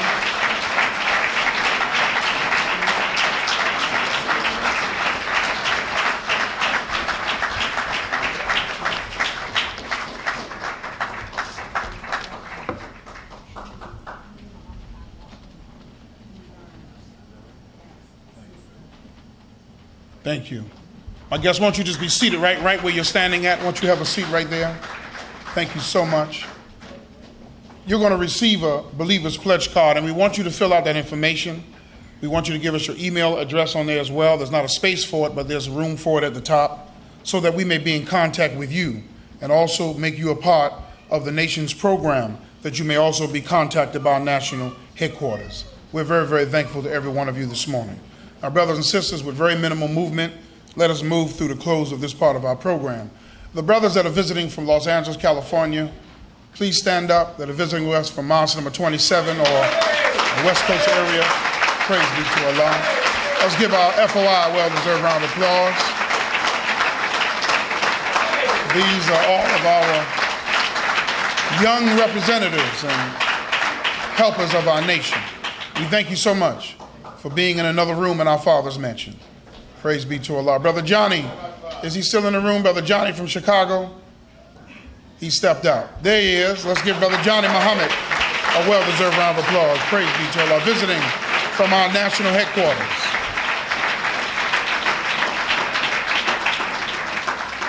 There's a sister here sitting in the front row.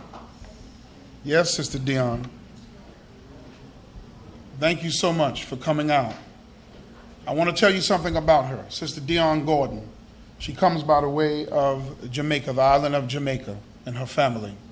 I met her at the funeral for Jam Master Jay that I spoke at.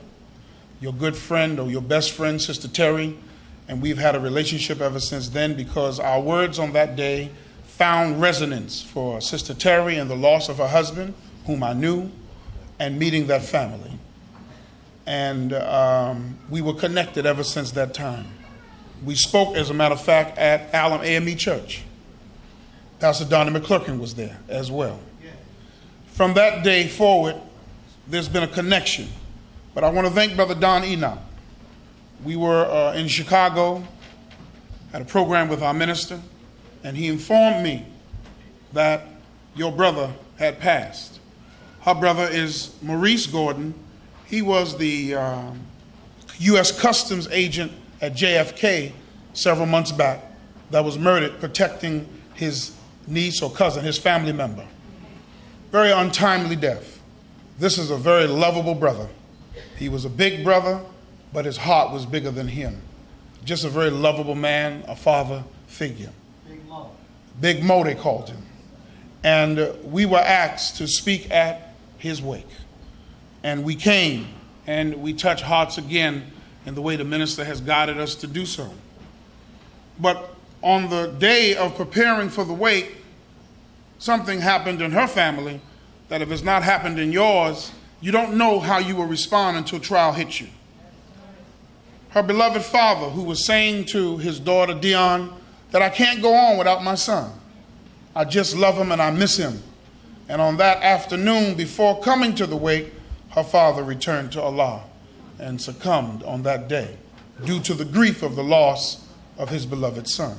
So not only did she come to the wake and her mother and her family for their brother, for her brother and her mother's son, but her father also passed on that very day. And so, but the family has stood strong by God's grace. And so we want to remind you, Dion,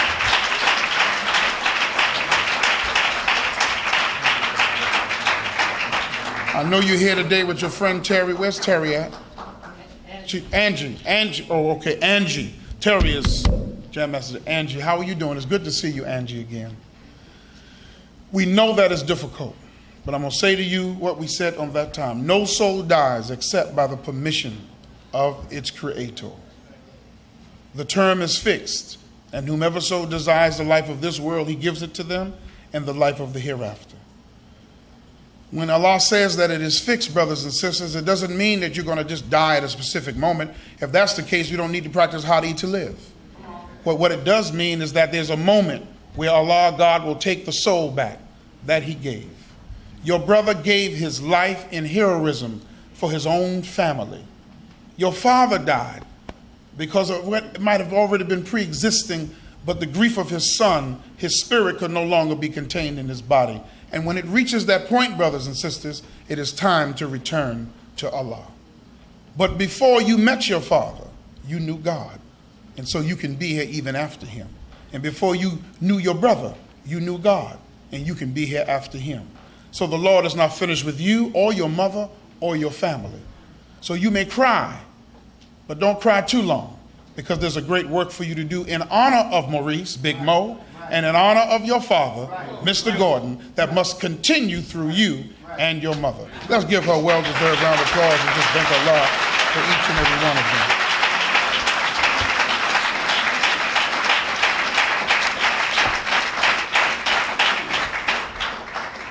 All right. I want to recognize a brother that's visiting with us today. Very good to have him here. He travels back and forth to Jamaica so much. He always leaves me behind.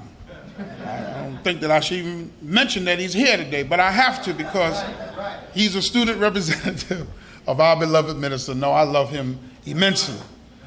You know, when you labor on the West Coast, as the brothers come from the West Coast under Student Minister Tony, our West Coast regional representative, but it's something being in the city of San Diego. I know something about it, Brother Akbar. You know, a special city. The minister told me some things about it. So to recognize this brother who once used to be up in Buffalo, New York, in Mosque 23, but he's now the student minister of Muhammad Mosque number 8 in San Diego, California, Student Minister Hugh Muhammad. Let's give our dear brother a well-deserved round of applause. Praise be to Allah. So good to have you here. And God willing, we have to have you back on a Sunday morning and come back and deliver the word. All right? And hopefully we go to California when you come here. Yeah, that's the way it's supposed to happen. Now, you're supposed to leave me here now. I ain't got nothing to do now. That's what Brother Akbar does every time. You know what I mean? It's been a wonderful day. Now, Brother Akbar, we got to have you back as always. We got to see how it works next week, because the apostle may come out based upon his words. So we'll find out. If it's not that, if it's the following week, then Brother Akbar, surely you're welcome to come back at any time to be here at Mosque number 7. Now, today we're going to,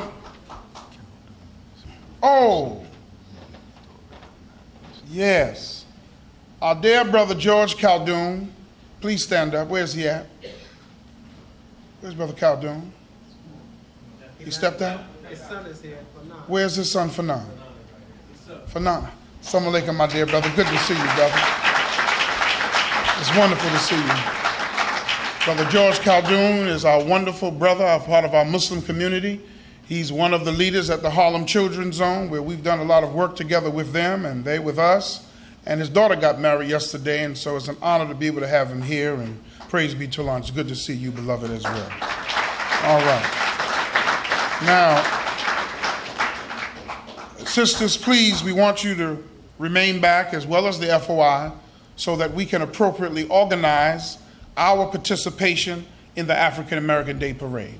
Of all of the organizations, of our Masonic brothers, of our church family, our activist community, they're looking for the Muslims. They're looking for the FOI and the MGT. They're looking for us in these uniforms, in the suit and the bow tie.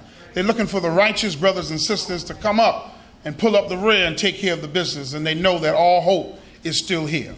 A beacon light is still here in Harlem. So we want to organize with that. It doesn't take long for us to take the walk together.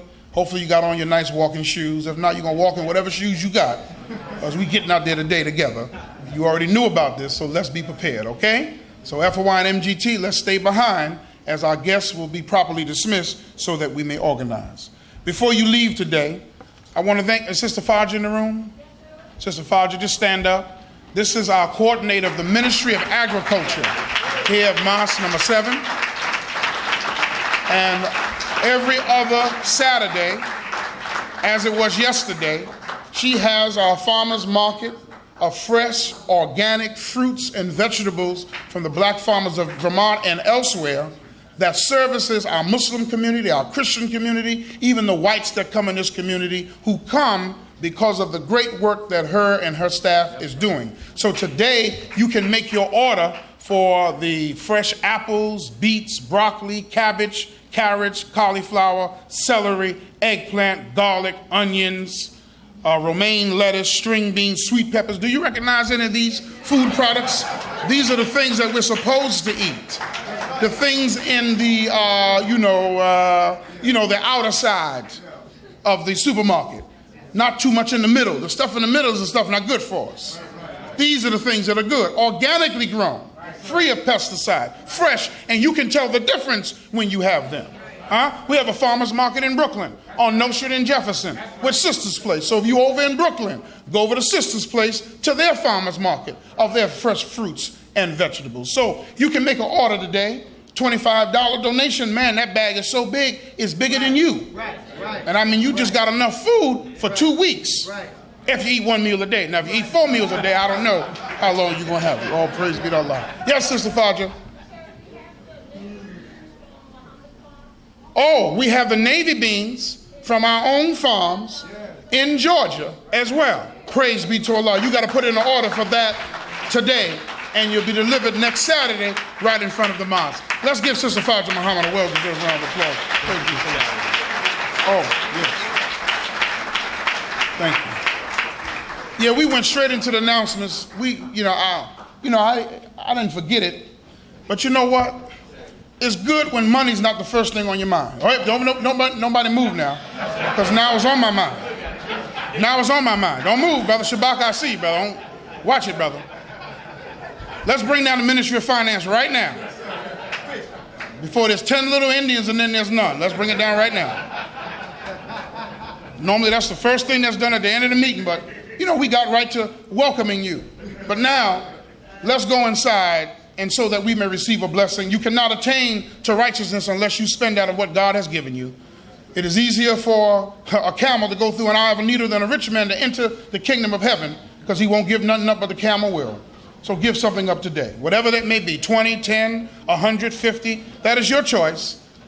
But receive your blessing right now from Almighty Allah. Thank you so much. Thank you. This is the knowledge passing. Once you get it on down, brother, bring it back for the faith passing real quick. That's right. Faith, that's right.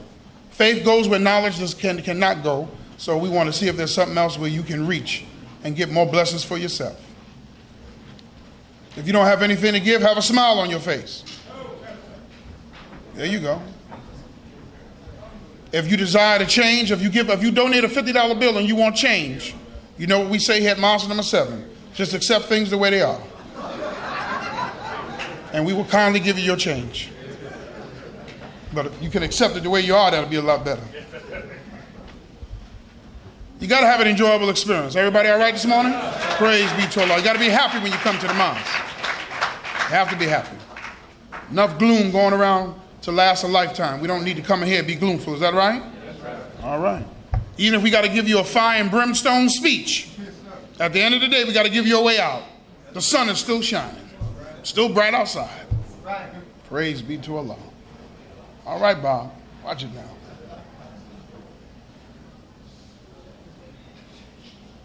All right, family. I didn't hear a lot of jingle there. That's pretty good. Praise be to Allah. Yes. When we used to have those toll bridge tokens that were worth a certain amount of money, I used to get those. Now there's no more tokens now. So don't nobody drop the Easy Pass in there, because we can't, transfer that. Can't get anything for Easy Pass today. Let's bring the receptacles back down. If you have a faith passing or giving that you would like to give right now, we appreciate it. I want to thank the Muslim followers who've already given to their national charities, their local charities, and their ministries. You can pass the receptacle again. If you don't have anything, I'll just pass it on down with a smile. God bless you. There you go. All right. I want to thank everyone else who are able to donate today. Now, brothers and sisters, while we're doing this at this moment, I just want you to know, with Student Minister Akbar Muhammad is a wealth of history. And you know, Brother Akbar, you travel so much, but we have to get you here on a weekend where you just have 4, 5 hours. And I mean, you lay it out, because this brother gave me, as a young Muslim, nearly 30 years ago, 29 years ago, my first history lesson in the nation called The History of the Nation of Islam. And he gave a timeline. But this man's expansive history today, when he started talking about our president and the DNA structure of his father, that of his mother that's in him, but the part of the father, the dominant part. I mean, brother and sister, now you know many of us didn't know that. But we learned it today, is that right? Let's give Brother Akbar another well-deserved round of applause for that wonderful lesson today, brother. Wonderful, wonderful. Praise be to Allah. Now the CDs of his interview with Ilyas Shabazz, please get that today. Please get it today, please. That should just be gone like that, okay? Now, brothers and sisters, this message from our beloved minister, our spiritual teacher, our God, put on the new man. Every one of you must have. This is not like, some ministry advertisements just for you to get it and we get an exchange. No. The message on here, priceless, of where the minister is today on putting the new man on. Here's an excerpt, quote unquote. God is not interested in buildings more than he is in human beings. He's not interested in what you have, he's interested in you. And Master Akbar Muhammad didn't travel 9,000 miles for us to raise money or build mosques. He traveled because he wanted to make a new human being who would know what to do with the exchange of money and know what to do with the mosque, okay? Put on the new man. Secret Relationships Between Blacks and Jews, book 1 is available, but this is book 2 that the minister spoke of June 26th of this year. How Jews Gain Control of the Black American Economy. Open up our eyes and see what's really going on. This is not a myth. This is not paranoia. This is not putting something over on some other ethnic group. But what if you learn that something has been put over on us by another ethnic group? Will you be as upset? Then this is a must read and study. And that's why the minister told everyone when it came out, don't say nothing to me about the book because of the title. Read it, then talk to me. Have you heard any of the talking heads talk yet? He sent it to all of them. They're avoiding it right now. They're trying to plan. But this is the man that's born to take on the synagogue of Satan. You're looking at the archangel, Michael, in your midst when you see the Honorable Minister Louis Farrakhan. He's got to expose them. This ain't about all Jews. It didn't say all Jews. It don't say every Jew. It says how Jews. So which group has done that? It is the synagogue of Satan. They must be exposed and they must be destroyed for you and I to go free. All right? Praise be to Allah.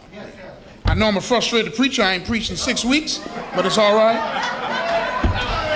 We ain't gonna give you nothing else right now. We just promoting our information. Been 6 weeks. I'm frustrated. Yes, I am. Thank you, Jesus. And then Brother Akbar talking about coming back next week. You saw he said he'll let me preach and he'll answer questions because you know I'm frustrated. All right. Brothers and sisters, next Sunday is a beautiful program entitled Sagging that's being put on by our Brother Philip. I didn't forget you, brother. I didn't forget it. These flyers are on the table out front because we need to attack fashion and trends that are just making us look like fools before the rest of the world. So we thank Brother Philip for putting on this program that's going to support. He's trying to develop a television network. Now you think of that now. You think of what student minister Sister Ava said last Sunday. She said that we are now buying homes with mortgages rather than land and using our skill to build homes for ourselves as we used to. We say we built the pyramids. We say we're the builders of Africa and the world. Well, we got to get back to that. Is that right? I don't care if you got to tear down where you're at and build something new just to know that you have the skill. Now don't go on and tell you tear down your home now, said Brother Hafiz. Said tear it down. You sure enough be in divorce court with your wife. But you understand the principle, is that right? So that program, those flyers are out front, And on next Sunday at 3 p.m. at the National Black Theater at 2033 Fifth Avenue will be a wonderful program with wonderful speakers and panels that will be there and presentations. We thank you. We want to thank Sister Queen Asia Muhammad, her father, Brother Walter 5X, for that wonderful presentation given to Brother Akbar this morning. We pray that he enjoyed it and her representation. All right? With that said, brothers and sisters, once again, FOI and MGT and GCC, we need you to remain behind so that we can organize for this parade, because we need to get down there. It starts at 2 o'clock. We already got it set up for us to get on the trains, do what has to be done. You know, we the Muslims, you know, when we come, we take over.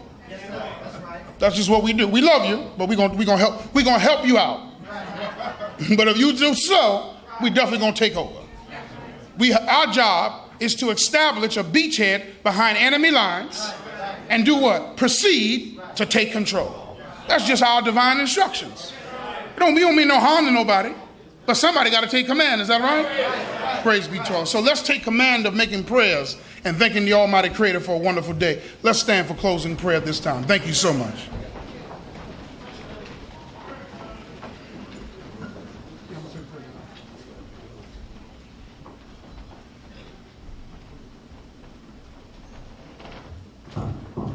Please pray in the manner that you see us standing, or the manner that is comfortable unto you.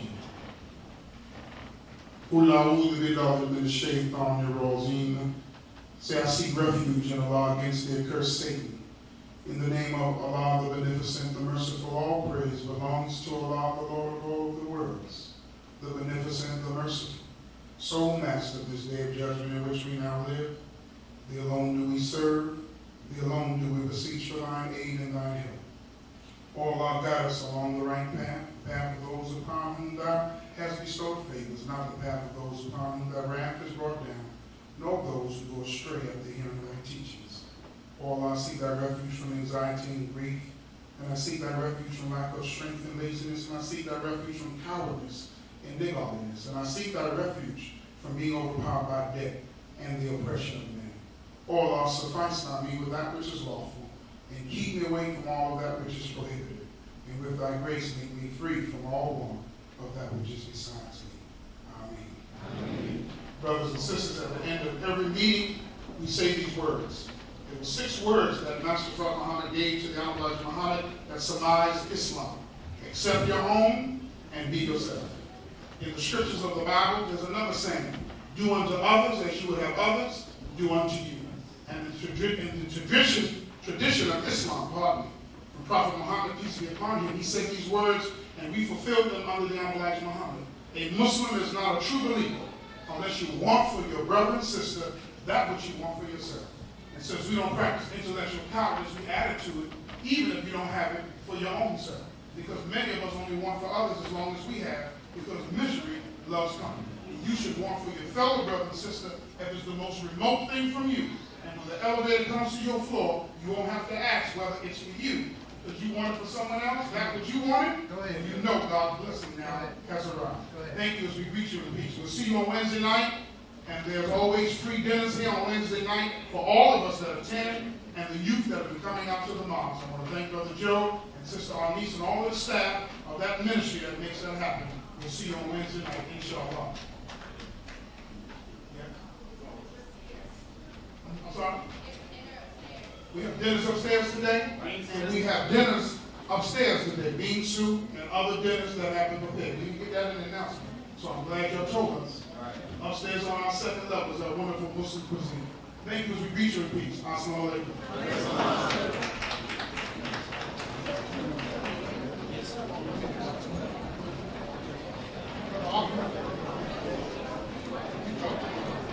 Brothers and sisters at FYMBT, we need us to organize for the parade, so please come down in the seats. Thank you so much.